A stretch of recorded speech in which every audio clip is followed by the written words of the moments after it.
Gabi na naman guys. At maghapon ako natulog doon sa kwarto. At nakakainip. Maghapon kang magtutulog, lalo ngayon walang pasok. Half day lang kami. At nagtutulog, tapos kumain, naglaba.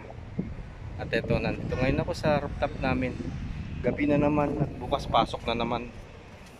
At magpahangin muna tayo dito sa taas. Ito yung rooftop namin guys, sa taas. Ito, lagi ako dito sa taas kapag naiinip ako at walang ginagawa. Lakad-lakad, tanaw-tanaw. Ganyan lang ang buhay namin dito guys. Dahil malayo kami sa syudad. At pupunta ka naman sa balad, siguradong gastos-gastos na naman. Mahina ang ano mo, sandaan mo kung bibili ka ng mga pagkain. Ay nako. Kaya ito, dito lang kami sa taas. At tanaw-tanaw sa ibaba. At minsan heto, nakaupo lang ako dito sa upuan na ito, papahangin ganyan. At tanaw-tanaw sa itaas ng kalangitan.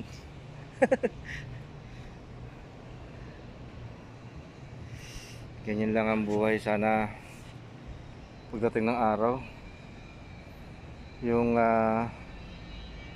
uwi ka, natupad mo na yung lahat ng pangarap mo, nabili mo na yung gusto mong bilhin, at yung gusto mong gawin sa buhay, nagawa mo na. Nagtagal ka nga dito, pero yung mga pangarap mo hindi mo natupad. At yung iba naman, nagpunta nga dito, nagka-problema, at ang kanilang mga amo, mga kanilang kumpanya hindi maganda. Kaya dito sa abroad guys, swertihan lang. Opo, swertihan lang. May siniswerte, may minamalas. Kapag sinwerte ka, at magpasalamat ka na lang. At kapag minalas ka, talagang malas mo. Ganun ang buhay dito guys. Kaya sa pag-abroad, may papayo ko lamang po sa inyo. Kailangan talagang gusto mo mag-abroad. At kailangan dito sa abroad yung masipag ka, matyaga, matiisin, mataktika, matalino. Lahat kailangan mo yan. Una't una dito, sabi ko sa inyo, mataktika ka, lalo na sa buhay mo dito. Kapag hindi ka marunong dumiskarte, hindi ka marunong magluto, hindi ka marunong gumawa ng ikakabuti mo, at palainipin ka, at masyado kang yun nga,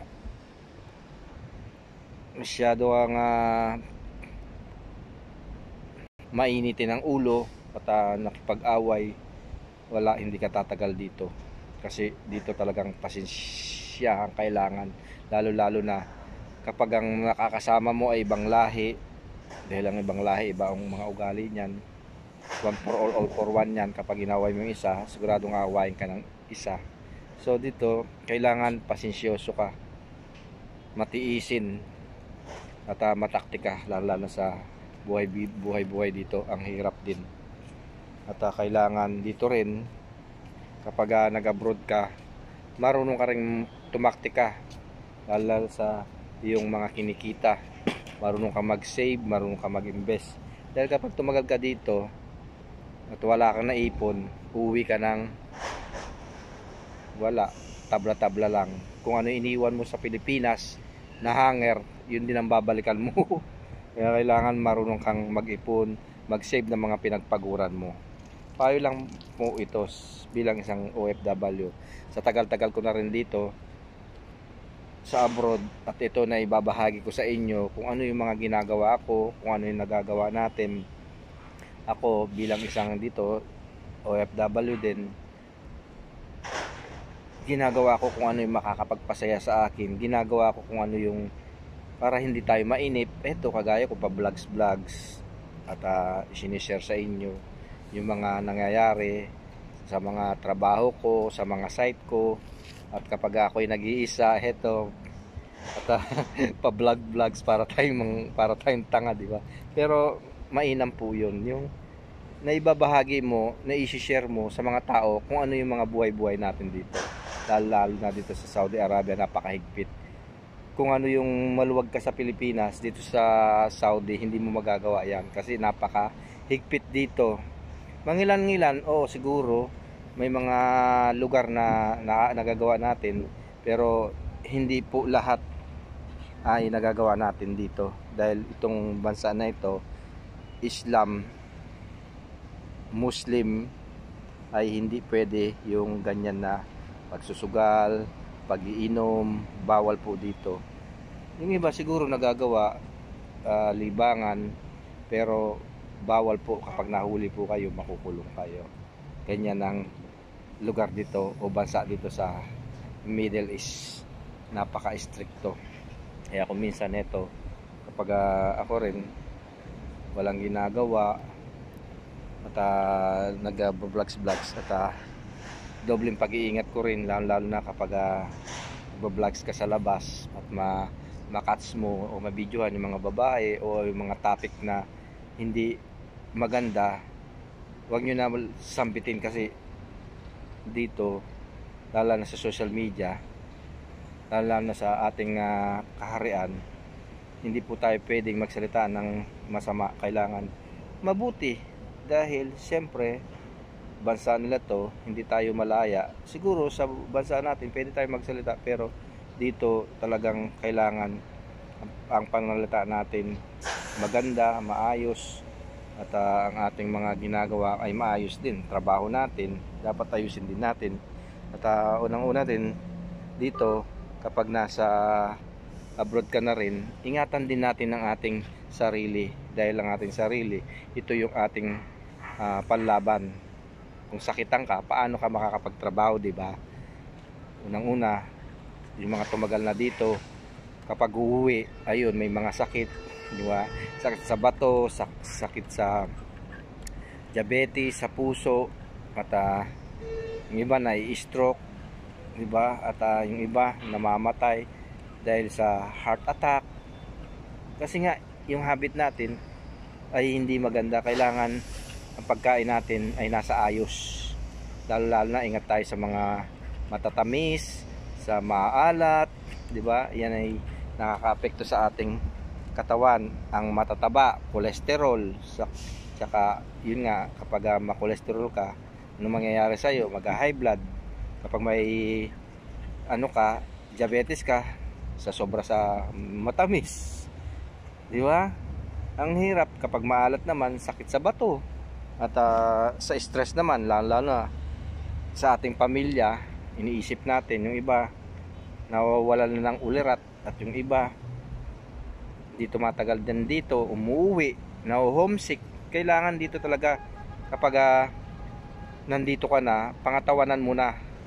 Kailangan talagang sinseryo ka sa iyong ginagawa, sa iyong pag-stay dito. Isipin mo na lamang yung pangarap mo. Nandito ka para magtrabaho, para sa pangarap mo, para sa pamilya mo, sa mga anak mo, sa mga kapatid mo, sa mga magulang mo, di ba? Nandito tayo, nagtitiis, nagtsatsaga, nagtatagal para sa kanila. Kaya tayo naman, mga OFW dyan, mahalin din natin ang ating sarili, lalo na ang ating pangangatawan.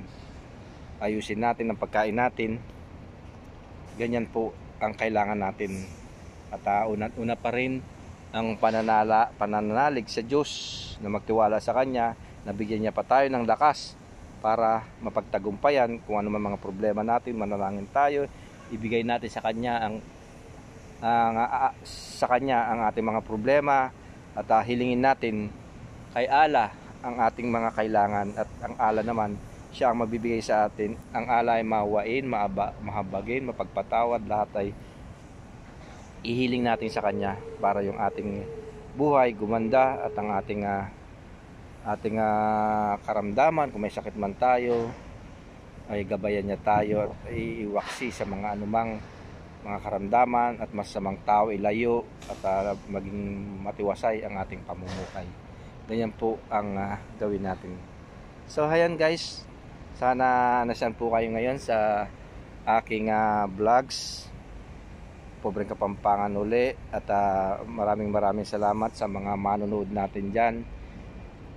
At huwag nyo kalilimutan nga pala i-follow ang aking page Pobreng Kapampangan at ang aking channel Pobreng Kapampangan pa din, and don't forget to subscribe to my YouTube channel Pobreng Kapampangan and click the bell button para updated po kayo ngayon lahat sa ating mga videos at sa mga followers natin dyan.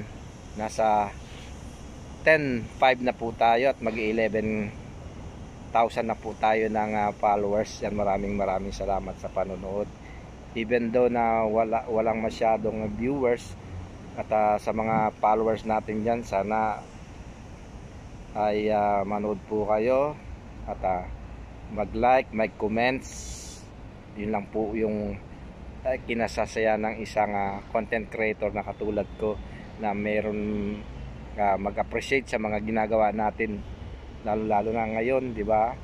Ang hirap na malayo tayo sa ating pamilya. Ginagawa natin ito para ilibangin ang sarili at sa mga tao na rin, para makatulong tayo kung ano yung dapat gawin para sumaya at para malibang na rin. Ayan, sinishare ko rin po sa inyo itong mga buhay-buhay dito, kung ano yung nangyayari, kung ano na nagagawa namin dito sa abroad, dito sa Middle East. Enjoy watching po, Pobreng Kapampangan. God bless po.